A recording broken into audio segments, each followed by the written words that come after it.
Alright, so chapter 13, it's called Between a Rock and a Hard Place. So in this chapter, Sidman begins with how some of us may take coercion for granted.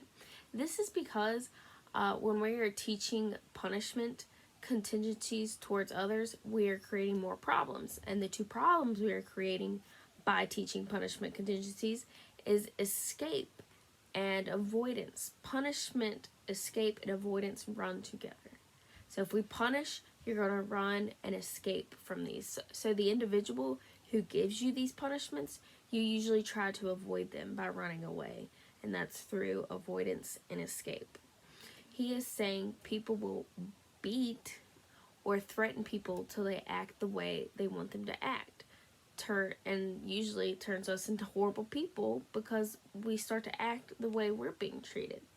So, I mean, I'm sure we've all had people from teachers, parents, someone in our life who you know that yells and screams at you, and that because they want you to act the way they want you to. And sometimes you do. You conform just so you do not get yelled at. You avoid being in trouble. So there are different reactions to coercion with people. The two people going through the same situation will have two different reactions. This is my own personal example. This was last year when I taught 3rd grade. 2 boys got in trouble. And I looked at them, I said, I'm going to call your mom. And one of them said, you could see the fear in his eyes. He said, no, please don't do that, Miss Fair. Please don't do that. And the other little boy, he said, call my mom. I'm not scared. So those were 2 completely different reactions for the same situation.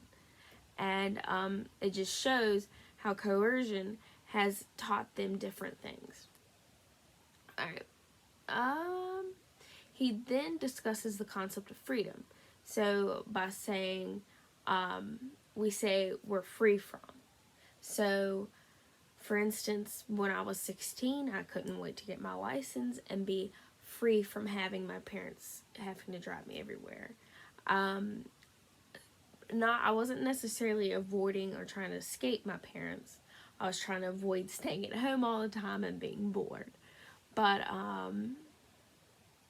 he went on to talk about conditioned suppression. So it started out with a lab rat. A lab rat presses levers to get food and continually works. So by continually working, he's trying to press that lever to get more food. And then they inserted a tone, which was also a signal, a warning signal, that would last for a minute.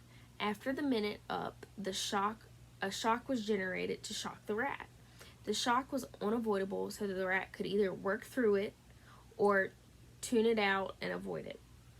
But after a while, the rat completely stopped working once the warning signal came on. This is because when he would begin to hear the tone, the warning signal, he would crouch, he would tremble, defecate, urinate, and his hair would stand up because he was scared of that shock.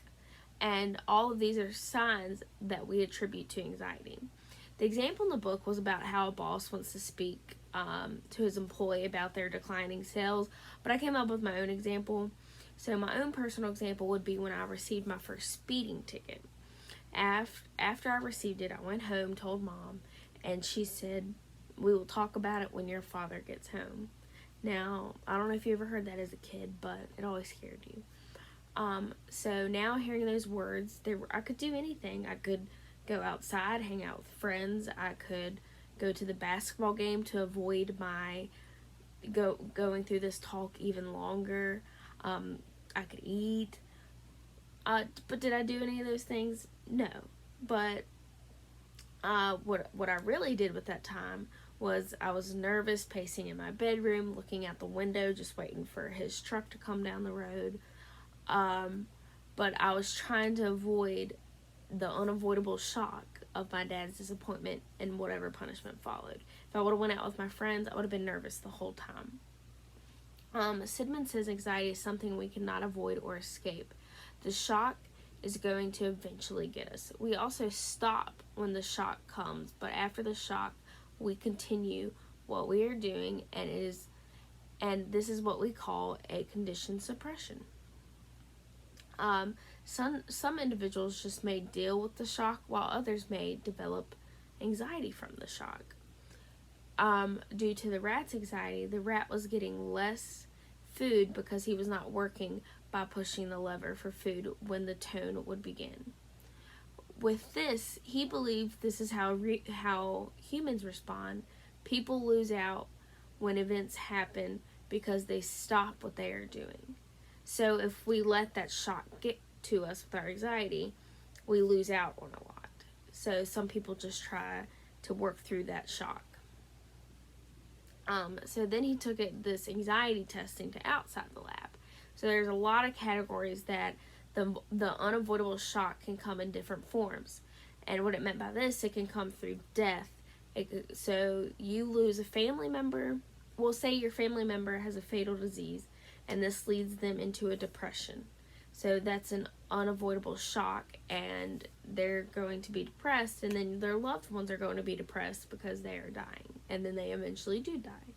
And so this leads to the unavoidable shock, and which usually leads to this anxiety and depression. Also natural causes. So for example, if you have a tornado coming through, you're hunkered somewhere where the tornado won't get you, but after the tornado you have the shock of what you'll find when you come out. An economic marketplace. So because the economic marketplace, it comes with great success, but it also comes with horrible penalties. Warfare, you may have panic and depression over may what come in battle. And then social coercion can cause anxiety, because this can come unavoidable punishment, embarrassment, loss, or failure. Social is huge nowadays. These types of unavoidable shocks make life hard to deal with things, and it leads to things such as depression, anxiety. An example from the book is about an elderly woman who has lost her husband, and now her family wants her to move to a different and smaller apartment in the city where she used to have a big house in the country. Doing this only hurts her because she now loses her routine. She's away from her daily habits and everything she has been used to for years, and also she is still depressed over the fact that she lost her husband. So now all this pancake together just is a lot of depression. So different things can cause depression, and sometimes individuals cannot get past the shock and ultimately commit suicide, and we do see that a lot, which is sad. With the social aspect, we will often see where individuals who are punished by the same person will then avoid the person, which I already said earlier, will avoid the person that were shocked. And a great example of this is a teacher I actually work with. Before I started working in the grade I am now, I was warned. I had numerous parents tell me that this teacher killed their child's love of learning. And now that I'm in this grade, I can see how it has happened, because she makes them feel very small in front of their peers. And so now they try to avoid, if they're walking next to me talking, they stop talking even though they're talking to me because they're scared she's going to yell at them. So, it's a sad situation. Anyways, many of these shocks have become conditioned by things such as like a cop wearing a uniform. We see an unavoidable shock coming, and there's no way to avoid it. So like me with my speeding ticket, when the cop pulled me over and I saw him get out of his car, I knew I had an unavoidable shock. So the economic of anxiety is what he talked about next. So Sidman spoke about how some condition suppressors can actually be helpful in the future because it may pay off and bring bigger reinforcers. For example, the book used combat fatigue as an example. This is where soldiers were depressed, had depression or panic that led to the point where